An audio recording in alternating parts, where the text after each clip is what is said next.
It's been half a decade since the first telephoto zoom cameras brought extra versatility to smartphone photography, and since then, advancements in tiny telephoto technology has given us 3x and 5x zooms, which let high-end smartphones imitate the range of a point-and-shoot camera pretty well. The next evolution of these bleeding-edge optics is the centerpiece of Huawei's top-tier camera phone for 2020, the P40 Pro Plus. This is real optical 10x zoom in a phone, and once you've tried it, it'll ruin you for just about every other phone camera. I've been using it for just over a week now, so here's what you need to know.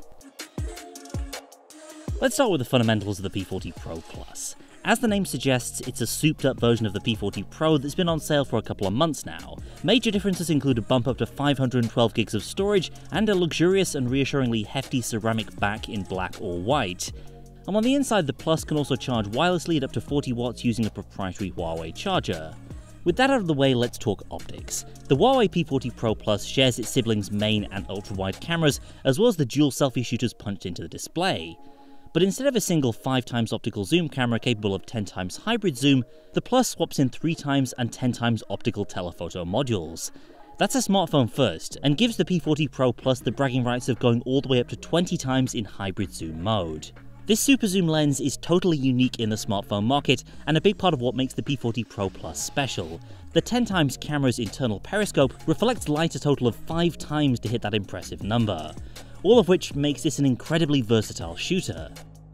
Now, you absolutely do need to take a little bit more care with this 10x compared to the average 5x zoom setup. Hand motion will be amplified in your shots more than you're probably used to, making a muddy or blurry capture a possibility if you're not careful. But Huawei has also employed some heavy-duty stabilization to ensure smooth captures as much as possible. The only time I really struggled with motion blur was when shooting from a moving vehicle, which is hardly ideal for any kind of photography. Other times I saw some juddering in video mode in very heavy wind, which is what you can see here.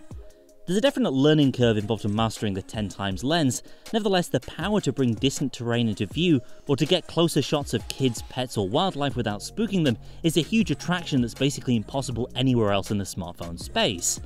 For the most part, the P40 Pro Plus is able to zoom in all the way up to 10x, and sometimes beyond, while maintaining the fidelity, color accuracy and dynamic range of its other cameras. As I mentioned though, a steady hand is important, particularly when shooting distant objects, and the same goes for zooming past 20x, where straying into digital zoom territory can result in blotchy, watercolor-like pictures. Autofocus, though much more challenging at 10x than with the phone's other cameras, is dependable enough at that higher zoom level. Where it does get confused, a little bit of jabbing on the viewfinder usually sets it right, though in videos shot at 10x with a lot of motion, expect a little bit of focus hunting here and there. The P40 Pro Plus's 10x camera complements what was already an impressive photographic loadout. The 40-megapixel ultra-wide cine sensor, first debuted in the Mate 30 Pro, both captures wider scenes in photo mode and boosts the phone's video capabilities with a wider field of view and better low-light movies thanks to its large sensor size.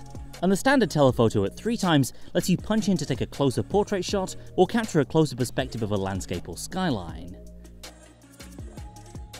The primary camera, frankly, is just bonkers. It uses a 1/1.28-inch 50-megapixel quad-bias sensor to spit out 12-megapixel images, and the gigantic sensor size makes for shots with luxurious bokeh, whether you're shooting stills or video. And in low light, expect bright and clear pictures without having to resort to the software night mode. And speaking of which, I've found that even the 10x camera holds up pretty well in darker conditions, with that software night mode doing a decent job of pulling out detail and reducing noise. That was an area of relative weakness in last year's P30 Pro 5x camera, so it's really great to see progress in its successor. The P40 Pro Plus is still smart enough to juggle between all four of its main cameras on the fly as needed. For example, if your subject is too close for the primary camera to focus, the AI macro mode will automatically switch to the ultra-wide cine sensor. Same deal for the 3x telephoto. If you're too close for it to focus reliably, it'll stick with a hybrid zoomed crop of that 50-megapixel main sensor. One area where I really appreciate this versatility is when shooting video.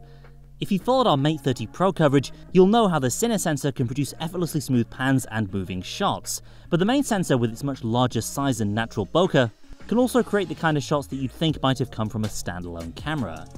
And the 10x, though it's not as forgiving of hand motion, enables the kind of up-close and personal video that just isn't possible with any other smartphone. Next year, other big names in the Android world like Samsung and Oppo are sure to develop their own versions of 10x optical zoom in a phone, but the Huawei P40 Pro Plus is here today. The versatility on offer in this phone's camera system just can't be matched right now, and probably won't be matched until 2021. But we also can't talk about a Huawei phone in 2020 without touching on the software side of things. Like all new Huawei handsets for the past year, the P40 Pro Plus can't run Google mobile services. Huawei's app gallery store is growing all the time, and other workarounds exist where the company has made it easier to pull down apps from a developer's official website. Nevertheless, unless you're completely divorced from the Google ecosystem, you'll find this to be a major pain point. That's all due to circumstances outside of Huawei's control, and it doesn't detract from the immense achievement that is this phone's camera system.